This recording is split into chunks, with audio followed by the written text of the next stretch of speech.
أشهد أن لا إله إلا الله وحده لا شريك له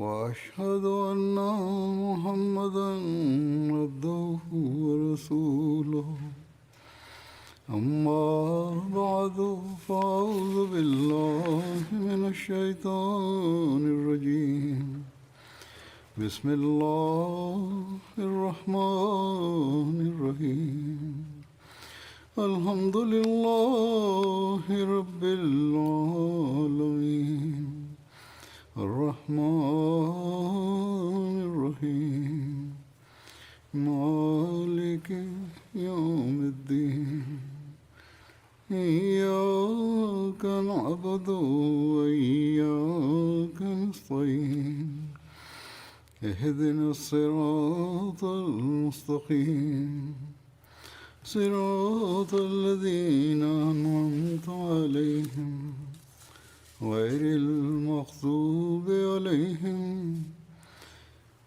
ولا الضالين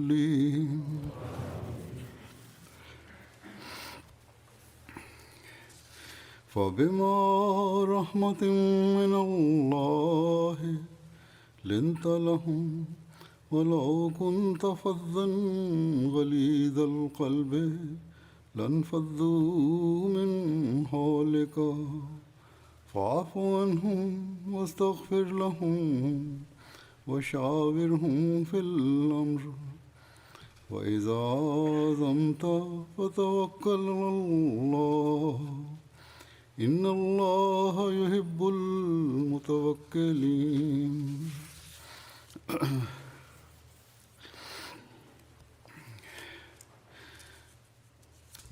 आयत का तर्जुमा है कि बस अल्लाह की ख़ास रहमत की वजह से இவ்வசனத்தின் மொழியாக்கம் என்னவென்றால், அல்லாஹ்விடமிருந்து உமக்கு வழங்கப்பெற்றுள்ள மகத்தான அருளின் காரணமாகவே நீர் அவர்களுக்கு மென்மை வாய்ந்தவராக திகழ்கின்றீர்.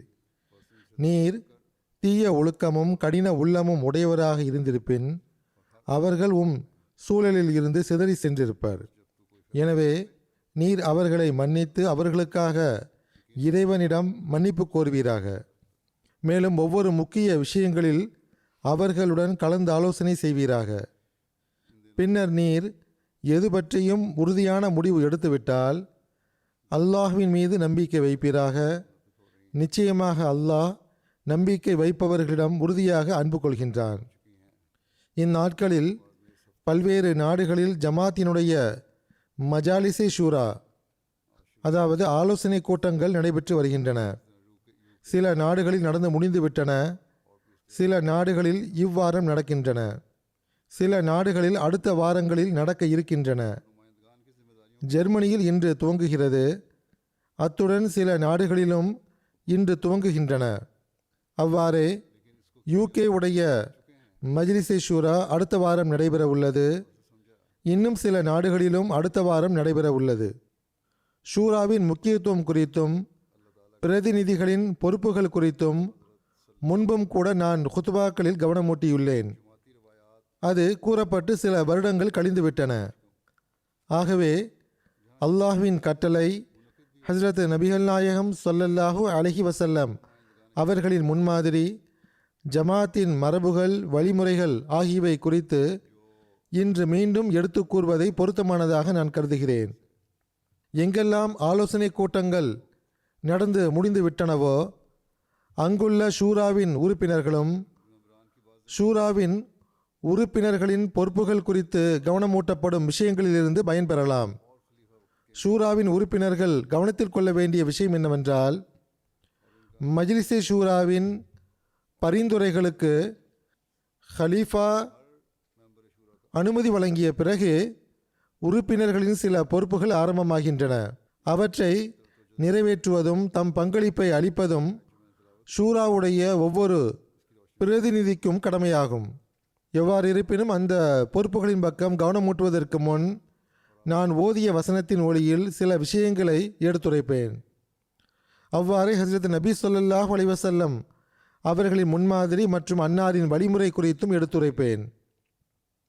ஹஜ்ரத் நபி ஸல்லல்லாஹு அலைஹி வஸல்லம் அவர்கள் அல்லாஹ்வின் சிறப்பான அருளினால் தம் உம்மத்தினருக்கு மிக்க மென்மையான உள்ளம் உடையவர்களாக திகழ்ந்தார்கள் என்று இவ்வசனத்தில் சான்றளிக்கப்பட்ட அதே வேளையில் ஹஜ்ரத் நபி ஸல்லல்லாஹு அலைஹி வஸல்லம் அவர்களின் வேலையை முன்னெடுத்து செல்லும் பொறுப்பு எவர்களிடத்தில் ஒப்படைக்கப்பட்டுள்ளதோ ஹஜ்ரத் நபி ஸல்லல்லாஹு அலைஹி வஸல்லம் அவர்களின் முன்னறிவிப்புகளுக்கேற்ப அன்னாரின் சேவகத்தில் வரக்கூடிய மசீஹ் மவுத் மற்றும் மஹதி மஹூத் அவர்களின் மிஷனை பூர்த்தி செய்யக்கூடிய பொறுப்பு எவர்களிடத்தில் ஒப்படைக்கப்பட்டுள்ளதோ அவர்களும் அன்புடனும் நேசத்துடனும் மென்மையுடனும் பணியாற்ற வேண்டும் என்று இவ்விஷயத்தின் பக்கம் அல்லாஹ் நமக்கு கவனமூட்டியுள்ளான், வழிகாட்டியுள்ளான்.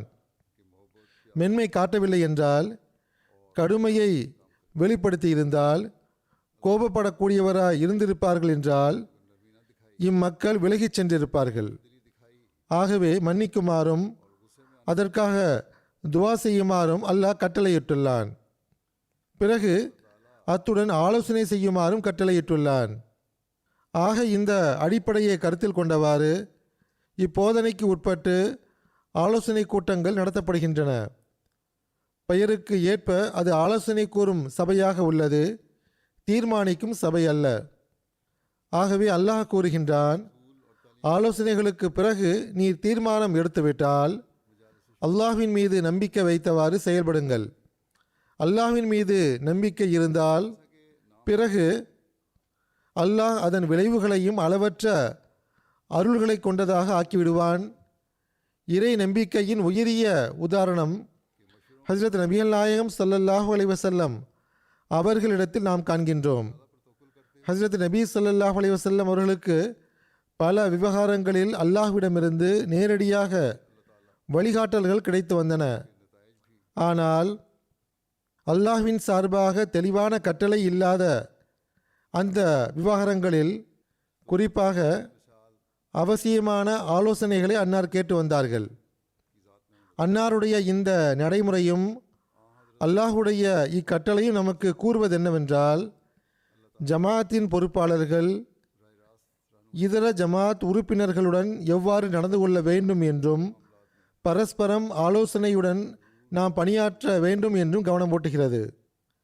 அஹ்மதியா ஜமாத்தின் மீது அல்லாஹ்வின் பேருபகாரம் என்னவென்றால், ஹிலாஃபத் எனும் அருளை அவன் வழங்கியிருக்கின்றான். ஆகவே அல்லாஹ்வின் கட்டளைக்கேற்ப ஹஜ்ரத் நபி ஸல்லல்லாஹு அலைஹி வஸல்லம் அவர்களின் நடைமுறைக்கேற்ப காலத்தின் கலீஃபாவும் உலகில் பரவியுள்ள ஜமாத்துகளிடம் இருந்து அங்குள்ள சூழ்நிலைக்கேற்ப ஆலோசனைகளை கேட்கிறார். அல்லாஹ் விரும்பியிருந்தால் ஹஜ்ரத் நபிகள் நாயகம் ஸல்லல்லாஹு அலைஹி வஸல்லம் அவர்களுக்கு எல்லா விவகாரத்திலும் வழிகாட்டல் வழங்கியிருப்பான். ஆனால் சில விவகாரங்களில் ஆலோசனை கேட்குமாறு அன்னாருக்கு கட்டளையிடுவதும், பெருமானார் ஸல்லல்லாஹு அலைஹி வஸல்லம் அவர்கள் சில விவகாரங்களில் ஆலோசனை கேட்பதும் உண்மையில் இவை நம்மை சரியான வழியில் வழிநடத்துவதற்கு ஆகும். பரஸ்பர நேசம் மற்றும் ஆலோசனையுடன் பணியாற்றுவதன் பக்கம் வழிகாட்டுவதாகும். சமுதாயத்தில் ஒற்றுமையை உருவாக்குவதற்கு ஆகும். இதை குறித்து ஒரு ஹதீஸில் இருந்து விளக்கம் கிடைக்கின்றது. ஹஜ்ரத் இப்னு அப்பாஸ் அவர்கள் அறிவிக்கிறார்கள், வஷாவிருகும் ஃபில் அம்ரு, அதாவது முக்கிய விஷயங்களில் அவர்களுடன் கலந்து ஆலோசனை செய்வீராக எனும் வசனம் இறங்கிய போது ஹஜ்ரத் நபி ஸல்லல்லாஹு அலைஹி வஸல்லம் அவர்கள் கூறினார்கள், அல்லாஹும் அவனது தூதரும் இதற்கு தேவையுடையவர்கள் இல்லை என்ற போதிலும் இதை எனது உம்மத்திற்கு அருளாக அல்லாஹ் ஆக்கியுள்ளான். ஆகவே அவர்களில் ஆலோசனை செய்யக்கூடியவர்கள் நேர்வழியை விட்டு இழப்பிற்குரியவர்களாக இருக்க மாட்டார்கள். எவர்கள் ஆலோசனை செய்ய மாட்டார்களோ அவர்கள் இழிவை விட்டு தப்பிக்க முடியாது என்றார்கள். ஹஜ்ரத் நபி ஸல்லல்லாஹு அலைஹி வஸல்லம் அவர்களோ இந்த ஆலோசனைகளுக்கு தேவையுடையவர்களாக இருக்கவில்லை, தேவையற்றவர்களாக இருந்திருக்கிறார்கள். ஆனால் அவ்வாறு இருந்தும் பெருமானார் ஸல்லல்லாஹு அலைஹி வஸல்லம் அவர்கள் ஆலோசனை கேட்டிருக்கிறார்கள். அதன் மூலமாக இந்த உம்மத் எப்போதும் அல்லாஹ்வின் அருளில் இருந்து பங்கு பெறுவதற்காகவும் எப்பொழுதும் நேர்வழியின் வழிகளில் செல்வதற்காகவும் இழிவில் இருந்து தப்பி இருப்பதற்காகவும் உம்மத்திற்கு முன்னால் அந்த முன்மாதிரி நடைபெற வேண்டும் என்பதற்காகவும் அன்னார் ஆலோசனை கேட்டு வந்தார்கள். நம்மிடையே ஷூராவின் அமைப்பு தொடர்வது அல்லாஹ் நம்மீது செய்த சிறப்பான கருணையாகும். ஆகவே ஒவ்வொரு அஹ்மதியும் பொதுவான முறையிலும் ஒவ்வொரு ஷூராவின் உறுப்பினரும் சிறப்பான முறையிலும் இதற்கு கண்ணியமளித்தவாறு அல்லாஹ் நமது நேர்வழிக்கான ஏற்பாட்டை உருவாக்கியுள்ளான் என்பதற்காக அவனுக்கு நன்றி செலுத்த வேண்டும். ஹஜ்ரத் நபிகள் நாயகம் ஸல்லல்லாஹு அலைஹி வஸல்லம் அவர்கள் எந்தெந்த சந்தர்ப்பங்களில் ஆலோசனை கேட்டார்கள் என்பதை குறித்தும் ஆலோசனை பெறுவதற்கு என்ன வழிமுறையை அன்னார் மேற்கொண்டார்கள் என்பதை குறித்தும் நமக்கு வரலாற்றில் இருந்து தெரிய வருகிறது. அவற்றிலிருந்து சிலவற்றை நான் எடுத்துரைக்கின்றேன். இதே வழிமுறையைத்தான் நேர்வழி பெற்ற கலிஃபாக்களும் தொடர்ந்தார்கள். இக்காலத்தில் ஹஜ்ரத் மசீஹ் மௌஊத் அலைஹிஸ்ஸலாத்து வஸ்ஸலாம் அவர்களும் இதே வழிமுறைப்படிதான் செயல்பட்டார்கள். பொதுவாக ஆலோசனை பெறப்பட்டதற்கு 3 வழிமுறைகள் மேற்கொள்ளப்பட்டதை நாம் காண்கின்றோம். ஒரு வழிமுறை என்னவென்றால், ஆலோசனை கேட்டு பெறுவதற்கு ஏற்ப ஏதேனும் விவகாரம் முன் வந்தால் மக்கள் ஒன்று கூடுமாறு ஒருவர் அறிவிப்பு செய்வார். அப்போது மக்கள் ஒன்று கூடுவார்கள். பிறகு எடுத்து கூறப்படும் கருத்துகளுக்கு, ஆலோசனைகளுக்கு ஹஜ்ரத் நபிகள் நாயகம் ஸல்லல்லாஹு அலைஹி வஸல்லம் அவர்களோ அல்லது ஹலிஃபாக்களோ தீர்மானம் எடுப்பார்கள். அதாவது, இந்த ஆலோசனைகளுக்கு பிறகு எமது தீர்மானம் இதுவாகும், இவ்வாறு இது செயல்படுத்தப்படும் என்று கூறுவார்கள். அக்காலகட்டத்தில் தலைவர்களை கொண்ட அமைப்பு இருந்தது. ஆகவே பொதுவாக கோத்திரங்களின் மக்கள் ஒன்று கூடினாலும், பெரும் எண்ணிக்கையில் மக்கள் திரண்டாலும் தலைவரோ அல்லது அமீரோ தான் கருத்து தெரிவிப்பார்கள். அந்த கோத்திரங்களுக்கான பிரதிநிதிகள் இருந்தனர். தம்முடைய தலைவர் அல்லது அமீர் தம் பிரதிநிதியாக கருத்து தெரிவிப்பதை மக்கள் மகிழ்ச்சியுடன் ஏற்றுக்கொண்டனர். எந்த அளவுக்கென்றால், அப்போதைய வழிமுறைக்கு எதிராக யாராவது உத்வேகம் அடைந்து தன் கருத்தை கூறுவதற்கு முயற்சித்தால் உமது தலைவரிடமோ அல்லது அமீரிடமோ கூறி அவர் முன்வந்து கருத்தை தெரிவிக்கட்டும், கருத்துக்கு இவ்வாறு எந்த மதிப்பும் கிடையாது என ஹஜ்ரத் நபிகள் நாயகம் ஸல்லல்லாஹு அலைஹி வஸல்லம் அவர்கள் அந்த நபரிடம் கூறிவிடுவார்கள். ஆக இது ஒரு வழிமுறையாக இருந்தது. இன்னொரு வழிமுறை என்னவென்றால், ஆலோசனை கூற தகுதி உள்ளவர்களாக பெருமானார் ஸல்லல்லாஹு அலைஹி வஸல்லம் அவர்கள் எவர்களை கருதினார்களோ அந்த மக்களை அன்னார் அழைப்பார்கள். பொதுவாக அனைவரையும் அழைக்காமல் குறிப்பிட்ட அந்த சில மக்களை மட்டும் அழைத்து அந்த சபையினரிடம் ஆலோசனை கேட்பார்கள்.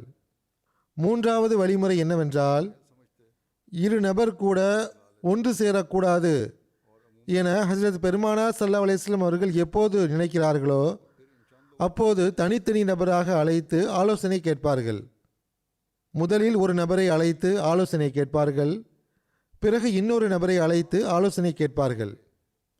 எவ்வாறு இருப்பினும் ஹஜ்ரத் நபிகள் நாயகம் ஸல்லல்லாஹு அலைஹி வஸல்லம் அவர்கள் ஆலோசனை கேட்பதற்கு இந்த 3 வழிமுறை இருந்து வந்தன. குலஃபாய ராஷிதீன்களும் இதற்கேற்பவே ஆலோசனை கேட்டார்கள். அல்லாஹும் அவனது தூதரும் இந்த ஆலோசனைகளுக்கு தேவையுடையவர்கள் கிடையாது என்று ஹஜ்ரத் நபிகள் நாயகம் ஸல்லல்லாஹு அலைஹி வஸல்லம் அவர்கள் கூறியது ஏற்கனவே கூறப்பட்டு விட்டது. ஆனால் அவ்வாறிருந்தும் நமக்கு வரலாற்றில் இருந்து தெரிவது என்னவென்றால், பெருமானார் ஸல்லல்லாஹு அலைஹி வஸல்லம் அவர்கள் பல்வேறு சந்தர்ப்பங்களில் ஆலோசனை கேட்டிருக்கிறார்கள். இன்னும் கூறுவதென்றால், பெருமானார் ஸல்லல்லாஹு அலைஹி வஸல்லம் அவர்கள் மிக அதிகமாக சஹாபிகளிடம் ஆலோசனை கேட்டு வந்தார்கள். ஹஜ்ரத் நபி ஸல்லல்லாஹு அலைஹி வஸல்லம் அவர்களை விட அதிகமாக ஒருவர் தம் தோழர்களிடம் ஆலோசனை கேட்டதாக நான் கண்டதில்லை என்று ஹஜ்ரத் அபூ ஹுரைரா ரலியல்லாஹு அன்ஹு அவர்கள் அறிவிக்கிறார்கள். இவை அனைத்தும் எதற்காக என்றால், நான் முன்பே கூறியது போன்று அல்லாஹ்விடமிருந்து நேரடியாக வழிகாட்டல் கிடைக்கப்பெற்ற அல்லாஹ்வின் நபி ஆலோசனை கேட்கும்போது ஆலோசனையின் முக்கியத்துவத்தை நீங்கள் எந்த அளவுக்கு புரிவதற்கு முயற்சி செய்ய வேண்டும் என்று பாருங்கள். ஹஜ்ரத் நபி ஸல்லல்லாஹு அலைஹி வஸல்லம் அவர்கள் ஆலோசனை கேட்ட ஒரு சம்பவத்தை நான் எடுத்துரைக்கின்றேன். ஓர் அறிவிப்பில் இவ்வாறு வருகிறது. ஹஜ்ரத் முஆஸ் பின் ஜபல் ரலியல்லாஹு அன்ஹு அவர்கள் கூறுகிறார்கள், ஹஜ்ரத் நபி ஸல்லல்லாஹு அலைஹி வஸல்லம் அவர்கள் என்னை ஏமன் தேசத்திற்கு அனுப்ப தீர்மானித்த போது பெருமானார் ஸல்லல்லாஹு அலைஹி வஸல்லம் அவர்கள் பல தோழர்களிடம் ஆலோசனை கேட்டார்கள். அந்த சஹாபிகளுள் அபூபக்ர் ரலியல்லாஹு அன்ஹு, உமர் ரலியல்லாஹு அன்ஹு, உஸ்மான் ரலியல்லாஹு அன்ஹு, தல்ஹா ரலியல்லாஹு அன்ஹு, ஜுபைர் ரலியல்லாஹு அன்ஹு மற்றும் பல சஹாபிகள் இருந்தனர். ஹஜ்ரத் அபூபக்கர் ரலியல்லாஹு அன்ஹு கூறினார்கள், ஹுசூர் ஸல்லல்லாஹு அலைஹி வஸல்லம் அவர்கள் எங்களிடம் ஆலோசனை கேட்டிருக்காவிட்டால் நாங்கள் எந்த ஆலோசனையும் கூறியிருக்க மாட்டோம் என்றார்கள். அதற்கு ஹஜ்ரத் நபி ஸல்லல்லாஹு அலைஹி வஸல்லம் அவர்கள், எந்த விஷயங்களை குறித்து எனக்கு வஹி இறங்குவதில்லையோ அந்த விஷயங்களில் நான் உங்களைப் போன்றே ஆவேன் என்றார்கள். முஆஸ் ரலியல்லாஹு அன்ஹு அவர்கள் கூறுகிறார்கள், தமக்கு ஆலோசனை வழங்குமாறு ஹுசூர் ஸல்லல்லாஹு அலைஹி வஸல்லம் அவர்கள் கூறிவிட்டு ஒவ்வொருவரிடமும் ஆலோசனை பெற்று கொண்டிருந்த போது ஒவ்வொருவரும் தம் ஆலோசனையை கூறினார்கள். அதற்கு பிறகு ஹுசூர் ஸல்லல்லாஹு அலைஹி வஸல்லம் அவர்கள் என்னிடம், முஆஸே, கருத்து என்ன என்று கேட்டார்கள். ஹஜ்ரத் அபூபக்ர் ரலியல்லாஹு அன்ஹு அவர்கள் கூறிய கருத்துதான் என்னுடைய கருத்தும் ஆகும் என்று நான் கூறினேன். ஆக ஹஜ்ரத் முஆஸ் பின் ஜபல் ரலியல்லாஹு அன்ஹு அவர்களிடமும் பெருமானார் ஸல்லல்லாஹு அலைஹி வஸல்லம் அவர்கள் ஆலோசனை கேட்டார்கள். ஹஜ்ரத் நபி ஸல்லல்லாஹு அலைஹி வஸல்லம் அவர்கள் கேட்டது அன்னாருடைய பணிவு, தன்னடக்கம் மற்றும் ஆலோசனையின் முக்கியத்துவத்தை வெளிப்படுத்துகின்ற அதே வேளையில் நாம் ஆலோசனைகளுக்கு எந்த அளவுக்கு முக்கியத்துவம் கொடுக்க வேண்டும் என்பதில் நமக்கு இது அழகிய முன்மாதிரியாக உள்ளது. சஹாபிகளின் முன்மாதிரி நமக்கு கூறுவது என்னவென்றால், பெருமானார் ஸல்லல்லாஹு அலைஹி வஸல்லம் அவர்களின் கட்டளைக்கிணங்க அவர்கள் ஆலோசனை கூறும்போது தம் திறன்கள் மற்றும் அனுபவத்திற்கேற்ப இறையச்சத்தின்படி நடந்தவாறு ஆலோசனைகளை கூறக்கூடியவர்களாக அவர்கள் இருந்தார்கள். பிறகு மதீனா ஹிஜ்ரத் செய்த பிறகும் கூட மக்கத்து காஃபிர்கள் முஸ்லிம்களின் அமைதி மற்றும் நிம்மதியை சீர்குலைக்க முயற்சி செய்தபோது பெருமானார் ஸல்லல்லாஹு அலைஹி வஸல்லம் அவர்கள் அதை அடியோடு ஒழிப்பதற்காக சஹாபிகளிடம் ஆலோசனைகளை கேட்டார்கள். அன்சாருடைய தலைவர்களையும் அதில் இணைத்து கொண்டார்கள், முஹாஜிர்களுடைய தலைவர்களையும் அதில் இணைத்து கொண்டார்கள். பிறகு முஹாஜிர்கள் மற்றும் அன்சாருடைய தலைவர்களின் ஆலோசனை மற்றும் விருப்பத்திற்கிணங்க பெருமானார் ஸல்லல்லாஹு அலைஹி வஸல்லம் அவர்கள் பத்ர் மைதானத்தை நோக்கி புறப்பட்டார்கள். அந்த ஆலோசனையின் போது அன்சாருடைய தலைவர்கள் காட்டிய களப்பற்ற தன்மை, நன்றியுணர்வு மற்றும் உறுதிமொழியைக் கண்டு பெருமானார் ஸல்லல்லாஹு அலைஹி வஸல்லம் அவர்கள் மிகுந்த மகிழ்ச்சியையும் நிம்மதியையும் வெளிப்படுத்தினார்கள். ஆகவே ஆலோசனை என்பது ஆலோசனை கூறுவதோடு நின்றுவிடாமல் ஆலோசனை கூறக்கூடியவர்களின் செயல்கள், நடவடிக்கைகள் மற்றும் அந்த ஆலோசனைகளில் எல்லோரையும் விட முதலில் தாம் அமல் செய்வதற்கு உறுதிமொழி எடுப்பதாக இருக்க வேண்டும். செயலாற்றுவதற்கு உறுதிமொழி எடுக்கவில்லை என்றால், உண்மையிலேயே அதன்படி செயல்படவில்லை என்றால் பிறகு ஆலோசனைகள் பயனற்றவையாகும். பத்ர் மைதானத்தில் களப்பற்ற தன்மையையும் நன்றி உணர்வையும் செயல் வடிவத்தில் அந்த சஹாபிகள் எவ்வாறு வெளிப்படுத்தினார்கள் என்பதை நாம் கண்டோம். ஆலோசனை கொடுத்தார்கள் என்றால் பிறகு தம் உயிரை பணயமும் வைத்தார்கள். ஆலோசனை கொடுத்தார்கள் என்றால் பிறகு தம் உயிரை பணயமும் வைத்தார்கள். ஆகவே நம்முடைய ஷூராவின் உறுப்பினர்கள் எங்கெல்லாம் இருக்கிறார்களோ அவர்கள் எப்போதும் நினைவில் வைத்திருக்க வேண்டிய விஷயம் என்னவென்றால், அவர்கள் ஆலோசனை கூறும்போது அந்த ஆலோசனைகளுக்கு ஒப்புதல் தீர்மானம் கிடைத்த பிறகு அதன்படி செயல்பட வேண்டும். அதற்கு எல்லோரையும் விட முதலில் ஆயத்தமாக அவர்கள் இருக்க வேண்டும். அல்லது காலத்தின் கலீஃபா என்ன தீர்மானம் வழங்கினாலும் அதன்படி செயலாற்ற அனைவரையும் விட முதலில் அனைத்து தியாகங்களையும் செய்ய வேண்டும். நமது செயல் முன்மாதிரி நிலைநாட்டப்படும் போதுதான் ஜமாத்தினர்களும் மகிழ்ச்சியுடன் அதன்படி செயலாற்றுவதற்காக எல்லாவித தியாகங்களுக்காக தம்மை முன்னிறுத்துவார்கள். ஒவ்வொரு அஹ்மதியும் ஹிலாஃபத்தின் மீது நன்றியுணர்வு மற்றும் கட்டுப்படுதல் ஆகியவற்றிற்கான உறுதிமொழி எடுத்துள்ளார். ஆகவே பொறுப்பாளர்களும் ஷூராவின் உறுப்பினர்களும் இதற்காக உயரிய முன்மாதிரியை காட்ட வேண்டும். ஏனெனில் ஹிலாஃபத் மற்றும் ஜமாத் அமைப்பிற்கு உதவி செய்யக்கூடிய இந்த ஆலோசனை சபையின் உறுப்பினராக நீங்கள் ஆக்கப்பட்டுள்ளீர்கள். இதை ஷூராவின் உறுப்பினர்கள் எப்போதும் தம் முன்னால் வைக்க வேண்டும். ஹஸ்ரத் நபிகள் நாயகம் ஸல்லல்லாஹு அலைஹி வஸல்லம் அவர்களின் நடைமுறைப்படி நடந்தவாறு மார்க்கத்தின் முக்கிய விவகாரங்களில் சமுதாயத்து மக்களிடம் ஆலோசனை கேட்க வேண்டும் என்றும் மென்மையான உள்ளம் கொண்டவராக இருக்க வேண்டும், துவாவும் செய்ய வேண்டும் என்று காலத்தின் ஹலீஃபாவுக்கு கட்டளை இடப்பட்டுள்ள அதே வேளையில் ஆலோசனை கேட்கப்படும் அந்த மக்களுக்கு இடப்பட்டுள்ள கட்டளை என்னவென்றால், நல்லெண்ணம் கொண்டவாறு இறை அச்சத்தின்படி நடந்தவாறு ஆலோசனைகளை கொடுங்கள் என்று கூறப்பட்டுள்ளது. ஆகவே ஆலோசனை கொடுக்கக்கூடியவர்கள் எப்போதும் நினைவில் வைத்திருக்க வேண்டிய விஷயம் என்னவென்றால், உங்களுடைய ஆலோசனைகள் நல்லெண்ணத்தின் அடிப்படையில் இறையச்சத்தின் உயரிய தரங்களுக்கேற்ப இருக்க வேண்டும். ஆக இந்த வகையில் ஆலோசனை கூறக்கூடியவர்களுக்கு பெரும் பொறுப்பு உள்ளது. அவர்களின் இறையச்சம் எந்த தரத்தையுடையதாக உள்ளது என்று அவர்கள் சீர்தூக்கி பார்க்க வேண்டும்.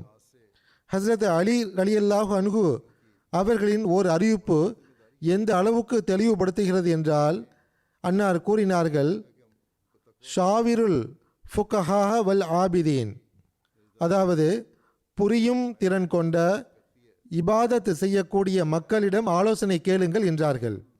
ஒவ்வொருவரிடமும் கேட்க வேண்டியதில்லை. ஆக பிரதிநிதிகளுக்கான தரம் இதுவாகும். இதில் பிரதிநிதிகளை தேர்ந்தெடுக்கும் மக்களுக்கும் அறிவுரை உள்ளது.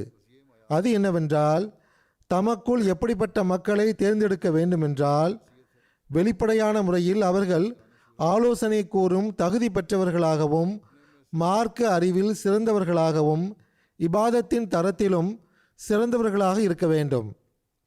இந்த தரத்தை முன்னிறுத்தியவாறு எங்கெல்லாம் பிரதிநிதிகள் தேர்ந்தெடுக்கப்படுவார்களோ அந்த பிரதிநிதிகளின் ஆலோசனையில் ஒரு தெளிவான வேறுபாடு தென்படுவதை நான் கண்டுள்ளேன்.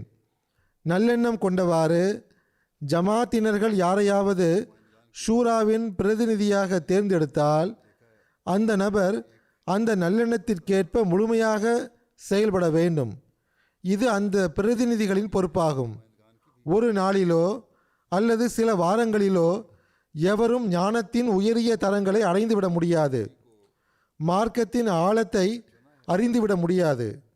ஆனால் இறையச்சத்தின்படி நடந்தவாறு எல்லாவித தன்னலத்தையும் விட்டு மேம்பட்டு தம் கருத்தை ஒவ்வொருவராலும் கூற முடியும்தான். அவ்வாறே எங்கெல்லாம் ஷூரா நடக்கிறதோ அங்குள்ள உறுப்பினர்கள் அல்லாஹ்வின் முன் குனிந்தவாறு அவனிடம் உதவி வேண்டியவாறு துவாவுடன் தம் கருத்தை எடுத்து வைக்க வேண்டும். அவ்வாறல்லாமல் ஒரு சொற்பொழிவாளரின் சொற்பொழிவின் தாக்கத்திற்குட்பட்டோ ஏதேனும் தொடர்பின் காரணமாகவோ நட்பை கருத்தில் கொண்டவாறோ பிறர் ஆலோசனையும் தம் ஆலோசனையை கலந்துவிடக்கூடாது. அவ்வாறல்லாமல் ஒரு சொற்பொழிவாளரின் சொற்பொழிவின் தாக்கத்திற்குட்பட்டோ ஏதேனும் தொடர்பின் காரணமாகவோ நட்பை கருத்தில் கொண்டவாறோ பிறர் ஆலோசனையுடன் தன் ஆலோசனையை கலந்துவிடக்கூடாது. ஏதேனும் அச்சத்தின் காரணமாகவோ வேறு எதையோ கருத்தில் கொண்டவாறோ தம் ஆலோசனையை மாற்றவும் கூடாது. மாறாக இறையச்சத்தை முன்னிறுத்தியவாறு எல்லாவற்றையும் விட ஜமாத்தின் நலனுக்கு முன்னுரிமை அளித்தவாறு ஆலோசனை கொடுக்கும்போதுதான் அவர் உண்மையான முறையில் தன் பிரதிநிதித்துவத்தின் உரிமையை செலுத்தக்கூடியவராக ஆவார். அல்லாஹ் நம் உள்ளங்களில் நிலையையும் அறிவான், நமது ஒவ்வொரு செயலையும் பார்த்து கொண்டிருக்கின்றான். அவனுடைய விருப்பத்தை முன்னிறுத்தியவாறு நான் வேலை செய்யவில்லை என்றால் அல்லாஹ்வின் கோபத்திற்கு ஆளாகிவிடக்கூடாது என்பதை எப்போதும் ஒவ்வொருவரும் நினைவில் வைத்திருக்க வேண்டும். அவ்வாறே எங்கு ஷூரா நடந்து முடிந்து விட்டதோ அங்கு ஷூராவின் உறுப்பினர்கள் தம் செயல் முன்மாதிரிகள், தம் ஆன்மீக மற்றும் செயல்நிலையில் எப்போதும் பார்வை செலுத்தியவாறு அதை கழிப்பதற்கு உறுதிமொழி எடுக்க வேண்டும். எது தீர்மானிக்கப்பட்டதோ அல்லது என்ன தீர்மானம் வழங்கப்பட்டதோ இறை அச்சத்தின்படி அதில் செயலாற்ற வேண்டும். மற்றவர்களை செயல்படுத்த முயற்சிக்க வேண்டும். ஷூராவின் உறுப்பினர்கள் இந்த வகையில் தம் உரிமையை செலுத்த வேண்டும். நாம் இந்நிலையை உருவாக்கும் போதுதான் அல்லாஹ்வின் அருளை ஈர்க்கக்கூடியவர்களாகவும் ஆவோம். அப்போதுதான் நம் தீர்மானங்களில் பரக்கத்தும் ஏற்படும். இல்லையெனில் நாம் ஒன்று கூடுவதும் தம் கருத்தை நிலைநாட்ட அழுத்தமான சொற்பொழிவுகள் நிகழ்த்துவதும் இந்த உலக அசம்பிளிகளை போன்றதேயாகும். அங்கு இரையச்சம் காணாமல் போயிருக்கிறது. மேலும் எவ்வாறான தீர்மானங்கள் இயற்றப்படுகின்றனவென்றால் சில சமயங்களில் அவை நல்லொழுக்கத்தை சீர்குலைப்பதாகவும் உள்ளன. மேலும் அல்லாஹ்வின் கட்டளைகளுக்கு எதிரானதாக உள்ளன. அங்கு தம் கட்சியின் நோக்கங்கள் தான் முன்னிறுத்தப்படுகின்றன. சில சமயங்களில் இவ்வாறான தவறான தீர்மானங்களின் விளைவுகள் விரைவிலேயே வெளிப்பட்டு விடுகின்றன. அவை அமைதி, நிம்மதியை சீர்குலைப்பதாக இருக்கின்றன.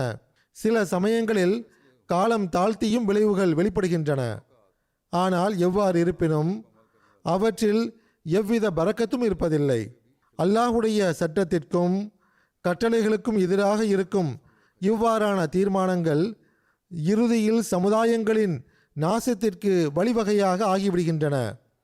ஆகவே உலகவாதிகளின் நிலைகளை கண்ட பிறகாவது கூட நாம் நம் நிலைகளை மேம்படுத்துவதன் பக்கம் கவனம் செலுத்த வேண்டும். நான் ஏற்கனவே கூறியது போன்று ஷூராவுடைய உறுப்பினர்களின் ஆலோசனைகள் காலத்தின் கலீஃபாவிடம் எடுத்து வைக்கப்படுகின்றன. காலத்தின் கலீஃபா கூறியதற்கிணங்குதான் இந்த ஆலோசனை கூட்டமே அழைக்கப்படுகின்றது. மஜ்லிஸே ஷூரா என்பது ஹிலாஃபத்திற்கு உதவி செய்யும் அமைப்பு என்பதை எப்போதும் நினைவில் வைத்திருக்க வேண்டும். இந்த வகையில் ஜமாத்தில் ஹிலாஃபத்திற்கு பிறகு மஜ்லிஸே ஷூராவிற்கு அதிக முக்கியத்துவம் உள்ளது. ஷூராவுக்காக தேர்ந்தெடுக்கப்படும் ஒவ்வொரு உறுப்பினரும் ஒரு வருடத்திற்கு அவர் உறுப்பினராக இருக்கிறார். அவர் இந்த முக்கியத்துவத்தை எப்போதும் நினைவில் வைத்திருக்க வேண்டும். ஷூராவுடைய அஜெண்டா மற்றும் ஆலோசனைகள் ஆகியவற்றின் மூலமாகவே பல்வேறு நாடுகளில் உள்ள விவகாரங்கள் குறித்து காலத்தின் கலீஃபாவுக்கு தெரிய வருகின்றது. பிறகு வரக்கூடிய ஆலோசனைகள் மூலமாக அந்த விவகாரங்களுக்கான தீர்வின் செயல் திட்டமும் முன்னால் வந்து விடுகின்றது.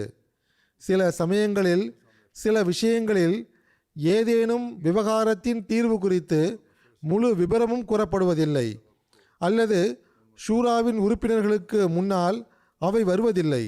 அப்போது கலீஃபாக்கள் அந்த விஷயங்களையும் செயல் திட்டத்தில் இணைத்து விடுகின்றனர். சில இடங்களில் இதே வழிமுறையைத்தான் நானும் கையாண்டுள்ளேன். ஷூராவிற்கு ஒரு சிறப்பான முக்கியத்துவம் இருப்பதை ஷூராவின் ஒவ்வொரு உறுப்பினரும் முழுமையாக புரிந்திருக்க வேண்டும். இந்த முக்கியத்துவம் 3 நாட்களுக்கு மட்டுமின்றி முழு வருடத்திற்கும் உரியதாகும். உருவாக்கப்படும் செயல் திட்டத்தின்படி செயல்பட வைப்பதற்கும் முழுமையாக ஒத்துழைப்பு வழங்குவதற்கும் அதன்படி செயல்படும் வண்ணம் நிர்வாகத்தை முன்னிறுத்துவதற்கும் ஷூராவின் ஒவ்வொரு உறுப்பினரும் முயற்சிக்க வேண்டும். இது அவருடைய பொறுப்பாகும். இது நிகழும்போதுதான் ஜமாத்தின் முன்னேற்றத்தின் திட்டமிடல்கள் சரியான வழிகளில் வேகமாக செல்லக்கூடியதாக இருக்கும். மேலும் அதன்படி அழகிய முறையில் செயலாற்ற முடியும். மேலும் ஹஸ்ரத் மஸீஹ் மவ்ஊத் அலைஹிஸ்ஸலாத்து வஸ்ஸலாம் அவர்களிடத்தில் ஒப்படைக்கப்பட்ட நேர்வழியினுடைய இயக்கத்தில் நாம் உதவியாளர்களாகவும் ஒத்துழைப்பவர்களாகவும் ஆக முடியும். இவை இல்லை என்றால் ஷூராவின் உறுப்பினராக இருப்பது பயனற்றதாகும். இங்கு இன்னொன்றையும் நான் கூற விரும்புகின்றேன். அது என்னவென்றால், உலகின் ஒவ்வொரு நாட்டிலும் நடைபெறும் ஆலோசனை கூட்டங்கள் பொதுவாக அங்குள்ள அமீரின் தலைமையில் நடக்கின்றன. சில சமயங்களில் ஆலோசனை கூறக்கூடியவர் உணர்ச்சி மிகுதியில் பேசும்போது எவ்வாறான சொற்களை பயன்படுத்தி விடுகிறார் என்றால் அது ஷூராவின் கண்ணியத்திற்கு எதிரானதாக இருக்கின்றது. ஆக முதல் விஷயம் என்னவென்றால், உறுப்பினர்கள் தம் கருத்தை எடுத்துரைக்கும் போது உணர்ச்சி மிகுதியில் பேசுவதற்கு பதிலாக, தன்னிலை மறந்து சொற்பொழிவாற்றுவதற்கு பதிலாக, உணர்ச்சி பூர்வமாக பேசுவதற்கு பதிலாக பொருத்தமான சொற்களில் தம் ஆலோசனையை எடுத்து வைக்க வேண்டும். சில சமயங்களில் ஆலோசனை கூறுபவர் எவ்வாறான விஷயங்களை பேசிவிடுகின்றார் என்றால், அதன் காரணமாக செயற்குழு உறுப்பினர்களோ அல்லது யாருடைய தலைமையில் ஷூரா நடக்கிறதோ அந்த அமீர் ஜமாத்தோ கருத்து தெரிவித்த அந்த நபரை குறித்து அவர் மறைமுகமாகவோ அல்லது நேரடியாகவோ நமக்கு எதிராக பேசுகிறார் என்று கருதிவிடுகிறார். பிறகு அவைத் தலைவர் என்ற அடிப்படையில் கருத்து கூறும் அந்நபரை கடுஞ்சொற்களுடன் தடுத்து நிறுத்துகிறார் அல்லது கண்டிக்கிறார். அமீர்மார்களும் பொறுமையை கடைபிடிக்க வேண்டும். ஜமாத் நலனுக்காக வேதனையுடன் அந்நபர் கருத்து தெரிவிக்கிறார் என நல்லெண்ணம் வைக்க வேண்டும். அவர் கடுஞ்சொல்லையோ கடுமையான வார்த்தைகளையோ பயன்படுத்தி இருப்பார் என்றால், அது ஷூராவின் கண்ணியத்திற்கு எதிரானதாக உள்ளது என்றால் மென்மையுடன் அவரை கண்டியுங்கள். அவைத் தலைவர் அவ்விஷயத்தை தம் சொந்த தன்மானமாக கருதிவிட்டாரோ என்று சந்தேகப்படும் அளவுக்கு நடந்து கொள்ளாதீர்கள். குறிப்பாக பட்ஜெட் தொடர்பாக விவாதிக்கப்படும் போது உணர்ச்சி மிகுதி வெளிப்படுத்தப்படுகின்றது. சில முன்னெச்சரிக்கையும் வெளிப்படுத்தப்படுகின்றது என்பது உண்மைதான். இவ்வாறான சூழ்நிலையில் சம்பந்தப்பட்ட செக்ரட்டரிமால், அவை தலைவர் ஆகியோர் பொறுமையுடன் விஷயத்தை கேட்டுவிட்டு அதற்கான பதிலை கூற வேண்டும். எவ்வாறு பட்ஜெட் உருவாக்கப்படுகிறது, வருமானம் எந்த அளவுக்கு உள்ளது, எப்படி அது செலவிடப்படுகிறது, எவ்வாறு அது ஜஸ்டிஃபை செய்யப்படுகிறது என்று அந்நபருக்கு திருப்தி அளிக்கும் முறையில் பதிலளிக்க வேண்டும். கூறக்கூடிய நபர் ஜமாத் நலனை முன்னிறுத்தியவாறு தன் சார்பாக கருத்தை தெரிவிக்கிறார். ஆனால் தப்பெண்ணம் கொள்ளக்கூடாது. இதேபோன்று அஜெண்டாவின் பிற ஆலோசனைகளும் உள்ளன. அதில் சில சமயங்களில் நிர்வாகமும் பிரதிநிதிகளும் காரணமின்றி உழன்று விடுகின்றனர். அல்லது சில சமயங்களில் நிர்வாகத்தின் அச்சம் இருப்பது போன்று முற்றிலுமே மௌனம் காத்து விடுகின்றனர். இவ்வாறான மக்களும் தம் அமானிதத்தின் உரிமையை செலுத்துவதில்லை. ஆகவே பிரதிநிதிகளை மக்கள் ஏன் தேர்ந்தெடுத்தார்கள் என்றால், அவர்கள் பிரதிநிதித்துவம் மற்றும் அமானிதத்தின் உரிமையை செலுத்த வேண்டும் என்பதற்காகத்தான். இந்த விஷயத்தை எப்போதும் நினைவில் வைத்திருங்கள். எனவே தனிப்பட்ட தொடர்புகள் பற்றிய பேச்சுக்கு இங்கு இடமே வரக்கூடாது. எவ்வித அச்சமும் இருக்கக்கூடாது. துஅத்துல் அமானாத்தி இல அஹ்லிஹா, அமானிதங்களை அவற்றிற்கு தகுதியானவர்களிடம் ஒப்படைக்க வேண்டும் என்ற அல்லாஹ்வின் இந்த கட்டளைக்கிணங்க மக்கள் நம்மை தேர்ந்தெடுத்துள்ளார்கள் என்பதை எப்போதும் நினைவில் வைத்திருக்க வேண்டும். மக்கள் நல்லெண்ணத்துடன் அல்லாஹ்வின் இக்கட்டளைக்கேற்ப தம் பிரதிநிதியை தேர்ந்தெடுப்பார்கள் என்றால் அதற்கேற்பவே தம் அமானிதங்களின் உரிமையை செலுத்துகிறார்கள் என்றே காலத்தின் கலீஃபாவும் இவ்வாறே புரிந்திருப்பார். பிரதிநிதிகள் தம் உரிமையை ஷூராவின் போதும் அதற்கு பிறகும் செலுத்தவில்லை என்றால் அவர்கள் ஜமாத் மக்களின் நம்பிக்கையை காயப்படுத்துவதுடன் காலத்தின் கலீஃபாவுடனும் தம் அமானிதத்தின் உரிமையை செலுத்தாமல் நம்பிக்கை துரோகம் செய்பவர்களாக ஆகிவிடுகின்றனர். இங்கு இன்னொரு நிலையும் உருவாக வாய்ப்புள்ளது. அது என்னவென்றால், தேர்ந்தெடுப்பவர்கள் இறையச்சத்தின்படி நடந்து கொள்ளாமல் பிரதிநிதிகளை தேர்ந்தெடுத்திருக்கலாம். உறவு முறையின் காரணமாகவோ அல்லது நட்பை கருத்தில் கொண்டோ தேர்ந்தெடுத்திருக்கலாம். எவ்வாறு இருப்பினும் தம் இச்செயலால் தேர்ந்தெடுக்கின்றவர்கள் பாவிகளாக ஆகிவிடுகின்றனர்.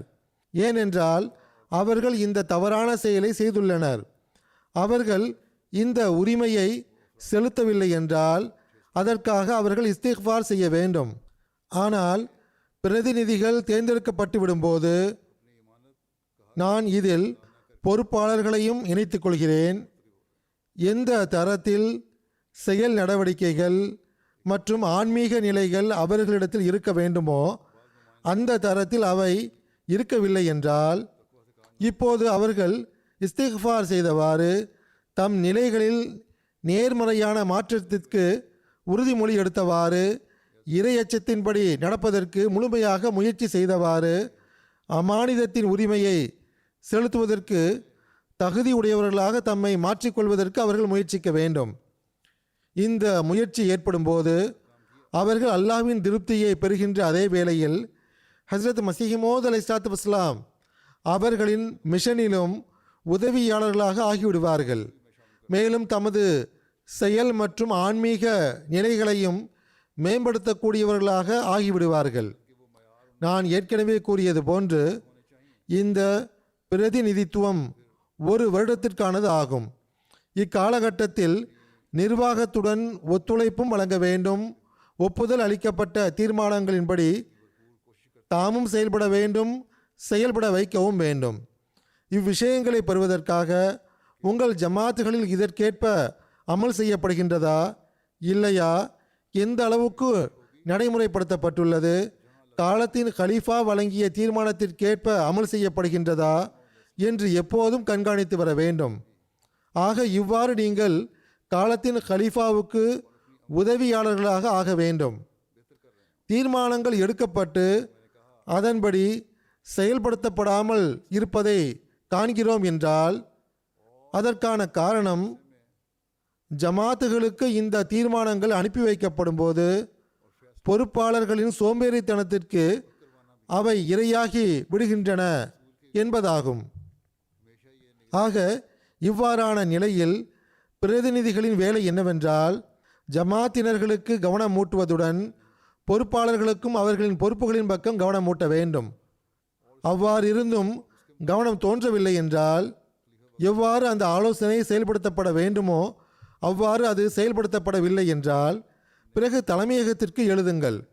அதேபோன்று பல பொறுப்பாளர்களும் ஷூராவின் உறுப்பினர்களாக இருக்கின்றனர். அவர்கள் தம் துறை சம்பந்தப்பட்ட வேலைகளை மட்டும் பார்க்காமல் ஷூராவின் ஆலோசனைகள் குறித்தும் காலத்தின் கலீஃபா அதற்கு தீர்மானம் வழங்கியது குறித்தும் அவை செயல்படுத்தப்படாமல் நடைமுறைப்படுத்தப்படாமல் இருப்பது குறித்தும் அவர்கள் அக்கறை கொள்ள வேண்டும். அது அந்த பொறுப்பாளரின் துறையாக இருந்தாலும் சரி அல்லது வேறு துறையாக இருந்தாலும் சரி, அவர் சம்பந்தப்பட்ட பொறுப்பாளருக்கும் அமீருக்கும் கவனமூட்ட வேண்டும். மேலும் செயற்குழுவிலும் இவ்விவகாரத்தை எடுத்து வைக்க வேண்டும். இல்லை என்றால் அவ்வாறான பொறுப்பாளரும் பிரதிநிதிகளும் தம் அமானிதத்தின் உரிமையை செலுத்தாதவர்களாகவே இருப்பார்கள். இவ்வுலகில் சில சாக்குப்போக்குகளை சொல்லி தப்பிவிடலாம்.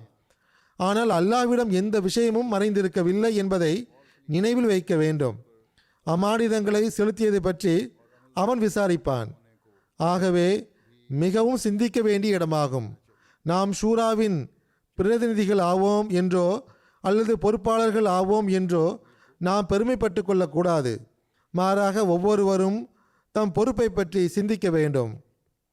நான் முன்பே கூறியது போன்று ஜமாத்துகளில் பொறுப்பாளர்களுக்கு கவனமூட்டிய பிறகும் கூட ஷூராவின் தீர்மானங்கள் படி அமல் செய்யப்படாமல் உள்ளது என்றால், அதாவது பிரதிநிதிகள் அதற்காக முயற்சி செய்தும் கவனமூட்டிய பிறகும் செயல்படுத்தப்படாமல் உள்ளது என்றால் அவர்கள் தலைமையகத்திற்கு தகவல் தெரிவிக்க வேண்டும்.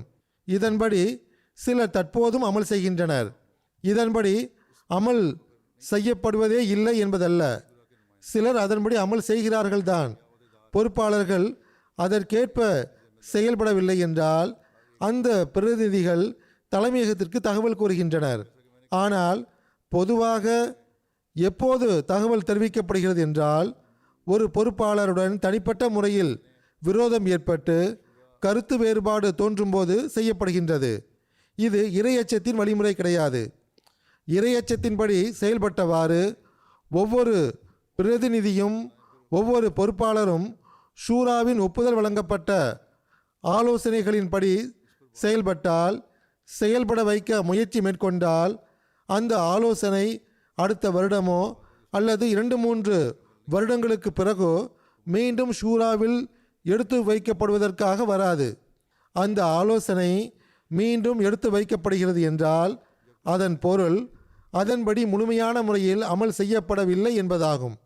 அல்லது எந்த அளவுக்கு அமல் செய்திருக்க வேண்டுமோ அந்த அளவுக்கு செய்யப்படவில்லை என்பதாகும். ஆகவே அவ்வாறான ஜமாத்துகளும் பொறுப்பாளர்களும் இது இறையச்சத்தின்படி நடந்து தம் அமானிதங்களின் உரிமைகளை செலுத்தும் செயல்முறையா என்று அவர்கள் சிந்திக்க வேண்டும். ஹிலாஃபத்துக்கு கட்டுப்பட்டு நன்றி உணர்வை நிறைவேற்றும் உறுதிமொழியை பூர்த்தி செய்யும் நடவடிக்கையா இது என அவர்கள் சிந்திக்க வேண்டும். ஒரு நாட்டில் உள்ள ஜமாத்துகள் தம் தலைமையகத்திற்கு எவ்வாறான ஆலோசனைகளை அனுப்பி வைக்கின்றன என்றால் அந்த ஆலோசனைகள் படி அமல் செய்யப்படாமல் இருப்பதை காணும்போது மீண்டும் அந்த ஆலோசனைகளை அனுப்பி வைக்கின்றன. சரியான முறையில் அமல் செய்யப்பட்டு வரும் என்றால் எல்லா மட்டத்திலும் ஒவ்வொரு ஜமாத்தின் கண்காணிப்பின் கீழும் இந்த பணி நடைபெறுகிறது என்றால் அந்த ஆலோசனைகள் மீண்டும் வந்திருக்காது. இந்த ஆலோசனை ஒரு வருடத்திற்கு முன் அல்லது 2 வருடத்திற்கு முன் எடுத்து வைக்கப்பட்டது. ஆகவே இதை ஷூராவில் எடுத்து வைக்க பரிந்துரைக்க முடியாது என ஒரு நாட்டின் தலைமையகம் அந்த ஆலோசனைகளை காலத்தின் கலீஃபாவுக்கு முன்னால் எடுத்து வைக்கும்போது கூற வேண்டிய நிலை ஏற்பட்டிருக்காது. நாங்கள் வெட்கி தலைகுனிகிறோம், நாங்கள் இதன்படி அமல் செய்ய வைக்க இயலவில்லை, ஆகவே இவ்வருடம் நாங்கள் இதன்படி செயல்படுவோம் அல்லது செயல்பட வைக்க முடியவில்லை என்றால் நாங்கள் குற்றவாளிகள் ஆவோம், தம் அமானிதங்களின் உரிமையை செலுத்தாத மக்களை சார்ந்தவர்கள் ஆவோம் என ஒரு நாட்டின் தலைமையகம் தம் வருத்தத்தை வெளிப்படுத்தி இவ்வாறு கடிதம் எழுத வேண்டும். ஆகவே அவர்கள் இவ்வாறு எழுத வேண்டும்: நாங்கள் மிகவும் பணிவுடன் மன்னிப்பு கேட்டவாறு இவ்வருடம் இந்த ஆலோசனையை எடுத்து வைக்க பரிந்துரைக்கவில்லை என்று அவர்கள் எழுத வேண்டும். இவ்வாறு செய்யும்போதுதான் அவர்களுக்கு பொறுப்புகளை பற்றிய உணர்வு ஏற்படும்.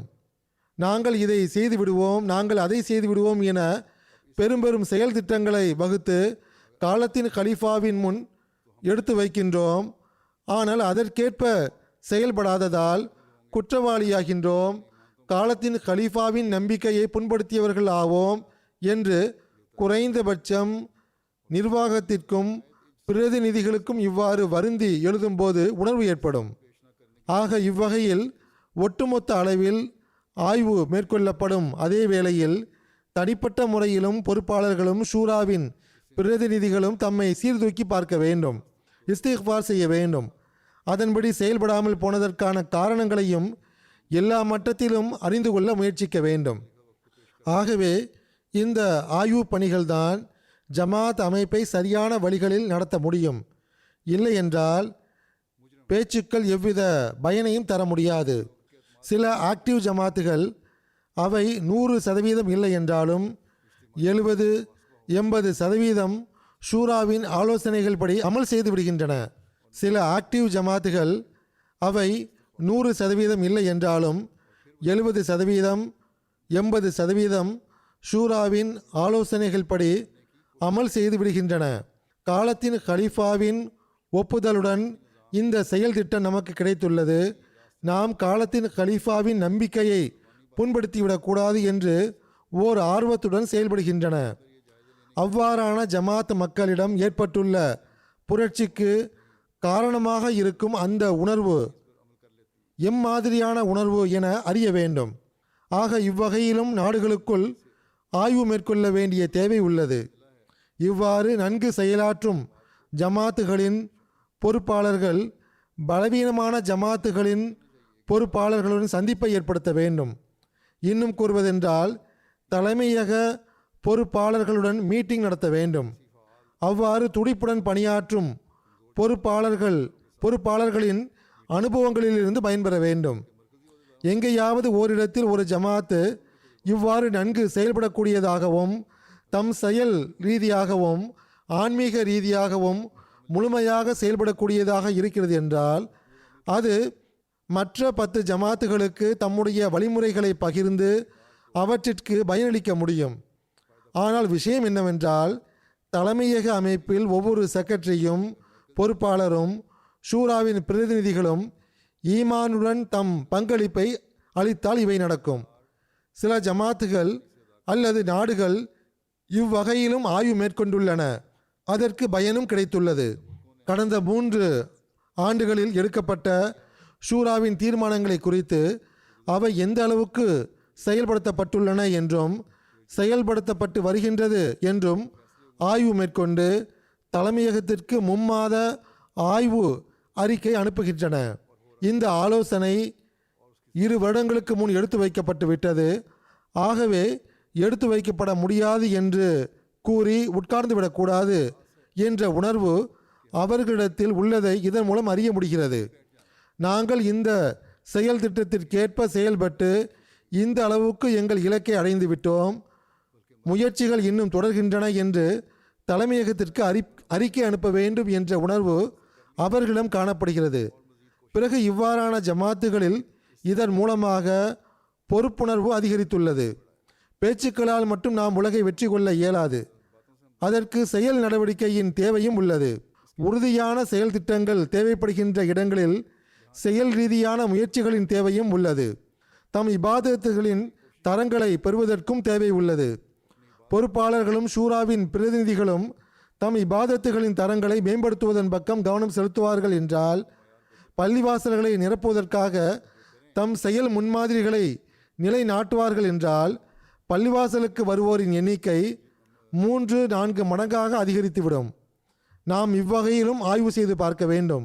ஆகவே நம் செயல் முன்மாதிரிகள் மக்களுடன் அன்பு நேசத்துடன் தொடர்பு வைத்தல், அவர்களின் வேதனைகளை உளப்பூர்வமாக உணர்தல், அவர்களுக்காகவும் தமக்காகவும் துவா செய்தல், காலத்தின் கலிஃபாவுக்கு கட்டுப்படும் தரத்தை மேலோங்கச் செய்வது ஆகியவை ஒவ்வொரு பொறுப்பாளருக்கும் ஷூராவின் ஒவ்வொரு பிரதிநிதியின் தனித்துவமாக ஆகும்போது ஒட்டுமொத்த ஜமாத் அளவில் ஒரு புரட்சி ஏற்படுவதை நாம் காண்போம்.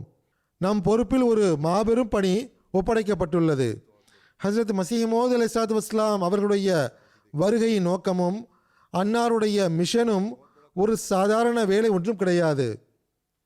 உலகிற்கு இஸ்லாத்தின் அழகிய தூது செய்தியை எட்ட வைத்து ஏக இறைவனை வணங்கக்கூடியதாக அதை ஆக்குவதற்கு தொடர் முயற்சிகளின் தேவை உள்ளது.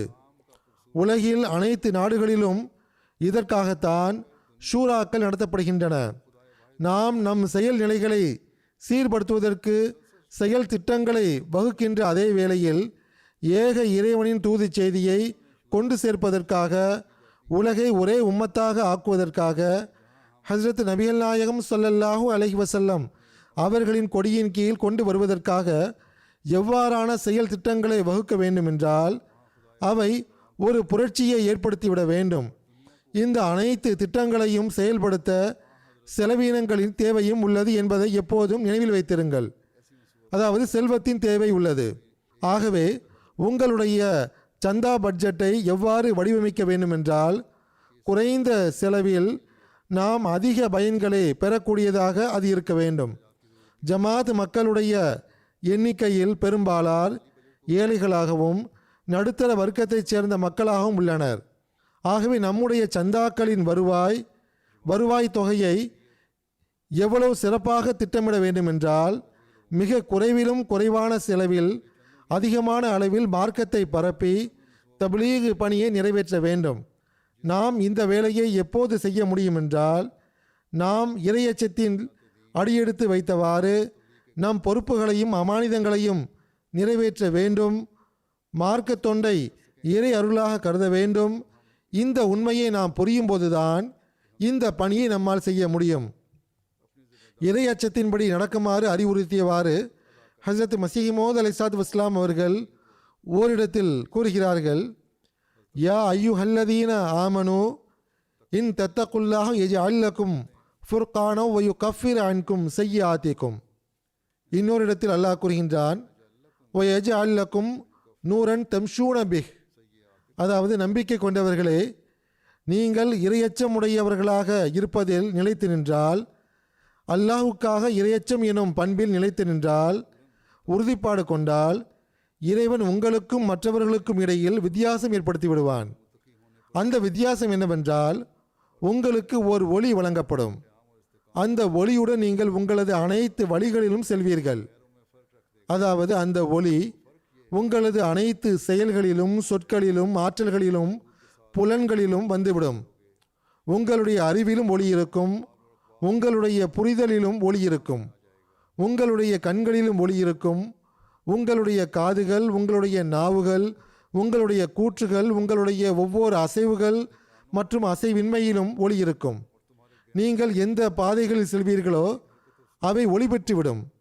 சுருக்கமாக, உங்களுடைய வழிகள், உங்களுடைய ஆற்றல்களின் வழிகள், உங்களுடைய புலன்களின் வழிகள் அனைத்தும் ஒளியால் நிரம்பிவிடும். மேலும் நீங்கள் தலை முதல் பாதம் வரை ஒளியிலேயே நடப்பீர்கள். இறையச்சத்தில் நடந்தவாறு தம் பொறுப்புகளை நிறைவேற்றக்கூடிய நல்வாய்ப்பை அல்லாஹ் நம் அனைவருக்கும் வழங்குவானாக. நம் தவறுகள், குறைபாடுகள், பலவீனங்கள் ஆகியவற்றை மறைத்தருளியவாறு எப்பொழுது நமக்கு தம் அருளை வழங்கிக் கொண்டே செல்வானாக.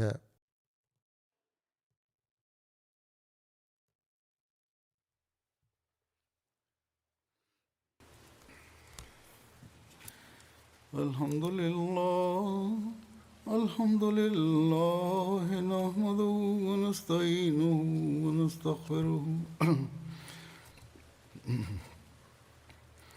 وَنُؤْمِنُ بِهِ وَنَتَوَكَّلُ عَلَيْهِ وَنَعُوذُ بِاللَّهِ مِنْ شُرُورِ أَنفُسِنَا وَمِنْ سَيِّئَاتِ أَعْمَالِنَا مَنْ يَهْدِهِ اللَّهُ فَلَا مُضِلَّ لَهُ وَمَنْ يُضْلِلْهُ فَلَا هَادِيَ لَهُ ونشهد أن لا إله إلا الله ونشهد أن محمدا عبده ورسوله عباد الله رحمكم الله إن الله يأمر بالعدل والإحسان وإيتاء ذي القربى وينهى عن الفحشاء والمنكر والبغي يعظكم لعلكم تذكرون اذكروا الله يذكركم وادعوه يستجب لكم ولذكر الله أكبر